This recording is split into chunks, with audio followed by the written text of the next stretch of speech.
Hey, Jim Remley here with eRealEstateCoach.com. We know the market's changing, but we might not realize just how much it's changing. Above me, I'm giving you a little glimpse at what's happened over the last year or so in the market. And what you see on the left side here, 2017 to 2018, is a representation of whether it was a seller's market down below or a buyer's market in the top 100 largest cities in America. Last year was clearly a seller's market in about 95 of those markets. 5 were in a buyer's market.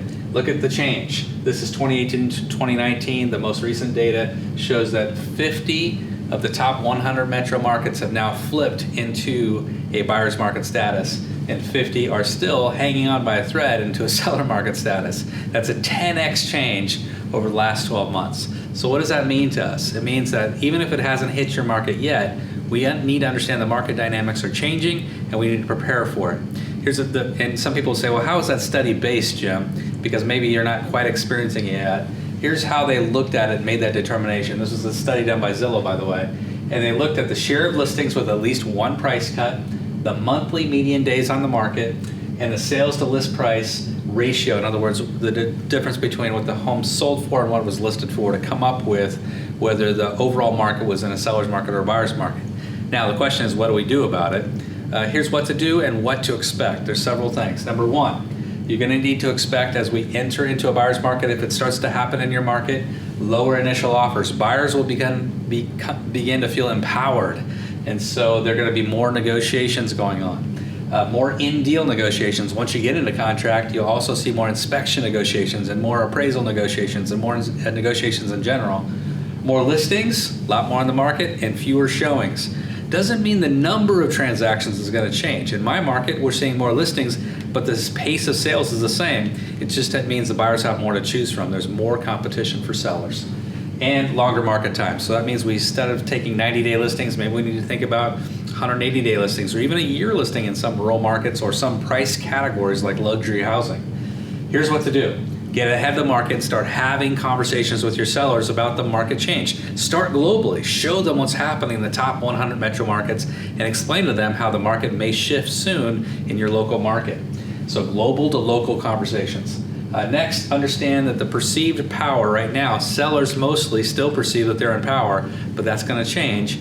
And what I call it is wet concrete. When you go into a transaction, a lot of times sellers will begin to freeze into a price position. They're going to lock into that price that was accepted. We need to keep them flexible, keep them wet, keep them movable, keep them in a position where they're going to not necessarily stay hard and fast to one price, because the appraisal may come in a little bit soft, or you may have those in-transaction negotiations. Make every showing count. We're going to have fewer of them, so you got to make every showing count. Get control of the pets. Make sure the house is sparkling clean. Make sure it's turnkey ready so that you take advantage.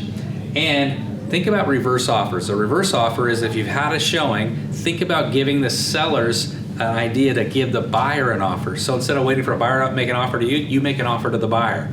Maybe not a written offer, but maybe just a text that says, hey, the seller would be open to an offer from your buyer at this price, of course with written permission from your seller.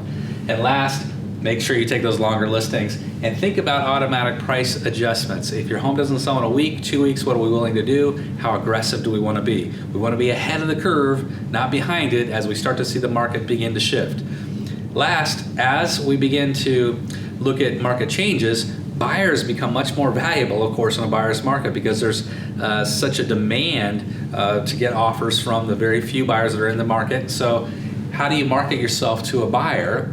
This is an interesting study that was recently done, and it shows that 45% of all renters regret the fact that they're not buying a home right now. 45% of renters regret the fact they're not buying a home now. And here's the reasons why they regret that. Number one, the renting prevents me from building equity in a home. Number two, I can't customize or improve the property.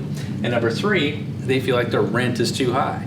Now think about that when you're building ads for social media, for print marketing, for mailings. Here's some headlines you might take from that to build your marketing campaign. You might say, hey, why aren't you building equity in your own home? That's one. Two, don't you dare improve your landlord's investment again. And third, your rent going up again? Yep, because it always goes up, right?